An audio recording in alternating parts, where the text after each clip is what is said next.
PC jeweller limited फिर से company के ऊपर दिवालिया याचिका खारिज हो गई है। मतलब कंपनी में हो क्या रहा है यार? क्या कंपनी का सही से मैनेजमेंट काम नहीं कर रहा है, या कंपनी की कोई फाइनेंशियल कंडीशन खराब है? कंपनी खर्चा कर रही है लेकिन कंपनी की इनकम नहीं बढ़ रही है, प्रॉफिट नहीं बढ़ रहा है, रेवेन्यू नहीं बढ़ रहा है। आखिर कंपनी में हो क्या रहा है? क्या कंपनी का बिजनेस फेल हो रहा है? यही बात इन्वेस्टर के समझ में नहीं आ रही है यहाँ पे। कंपनी की अगर मैं लाइफ टाइम की बात करूँ रिकवरी की, तो कोई खास रिकवरी नहीं हुई कंपनी में यहाँ पे।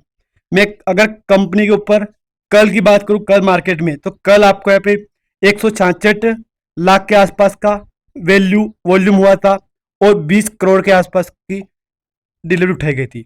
मतलब समझ में नहीं आ रही कि कंपनी में हो क्या रहा है। मैं तो एक ही बात कहूंगा, अभी कंपनी के ऊपर सर्किट लिमिट 20% का है।